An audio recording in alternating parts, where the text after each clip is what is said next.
Bob Ross, the man, the myth, the legend.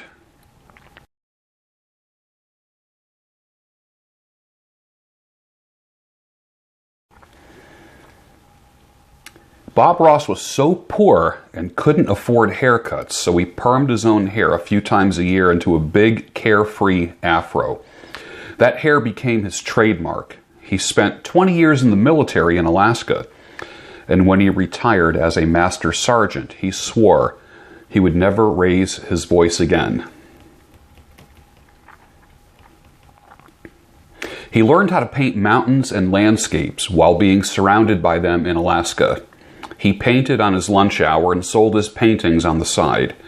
People asked him to teach them his method. Some critics called him the Mr. Rogers of the art instruction world.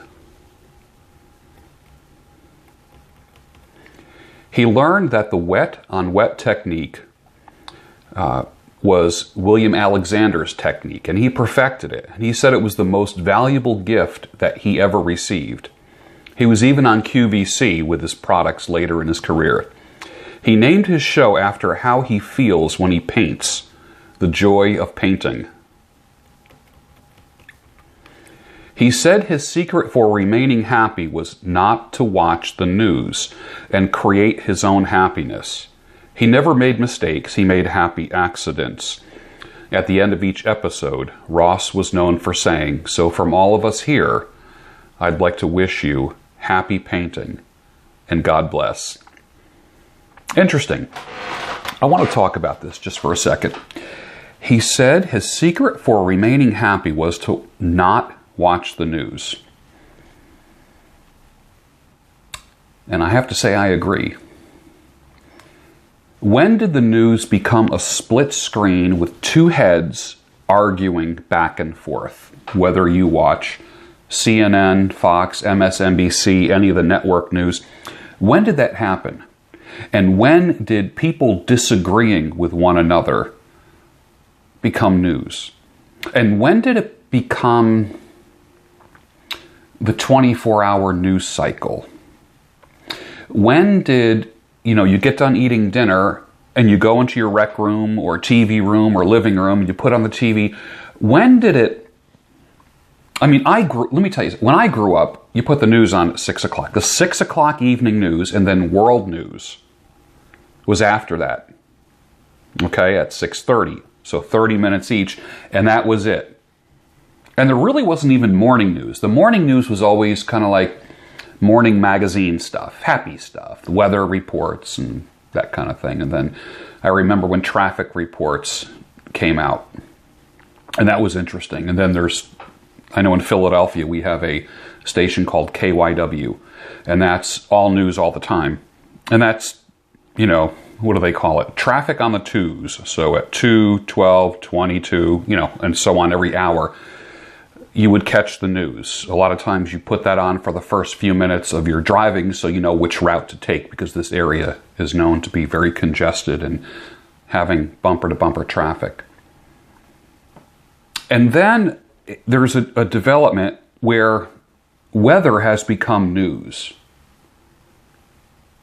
and creating panic. I grew up in New York where there was a lot of snow. Now there's 2 inches of snow and schools are closed. Now I sound like one of those old guys. When I was a kid, we walked to school in the winter in our bare feet uphill. I don't want to be one of those guys. I'm not interested in doing that. But what has happened? Whenever I see stuff like that, the first thing I think is, man, it must be a slow news day. Nothing is going on in the world where the weather is now the news, and panic. That blows my mind. And then there's people who keep the news on with the cable channels. They keep the news on till they go to sleep.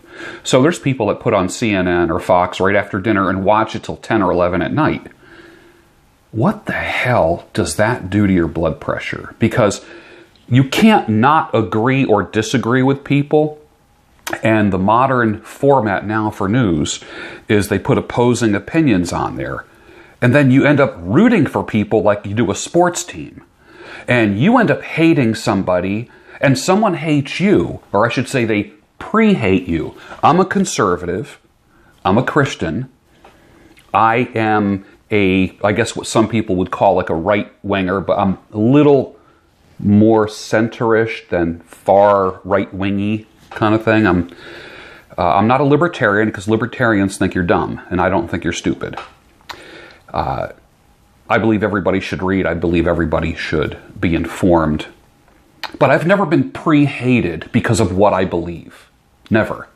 Whether you are making friends, go to a party, go on a dating site, there's people who will pre-hate you because of who you voted for president. They already have hate stored up for you that's ready to be released like an itchy trigger finger. It's just below the surface. Someone invited me to a party recently, a Jewish friend, and when I saw who was going to the party, it was for me. This is what I observed.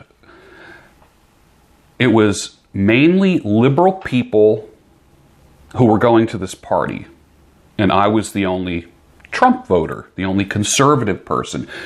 Trump voter and conservative don't always go hand in hand. I was conservative long before Trump, okay? I was a fan of him as a business person, let me put it that way, okay? But I knew that I would be pre-hated. I knew that I was going to be the only conservative in the room. And I didn't want to be hated all night, and I didn't want to debate with anyone. I didn't want people to avoid me or snicker at me or ask me stupid political questions because they had hate and bullshit right below the surface of their skin, on the tip of their tongue, ready to fire it out at me.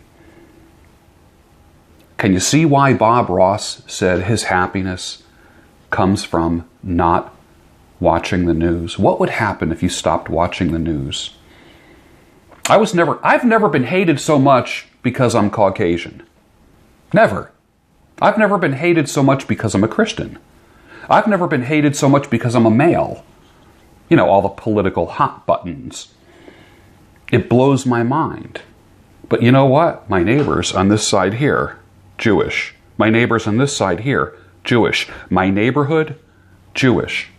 We look out for each other. We have different political signs on our lawns at election time. But what blows me away is how, when it comes to debating, people just start doing this. I would protect any one of my neighbors, and I know they would protect me. And I would do the same for you. So stop watching the news. Don't get hyped up. Don't have predetermined enemies based upon their ideology. I won't do it to you. You don't do it to me. Agreed? I'll fist bump you, okay? Have a great day.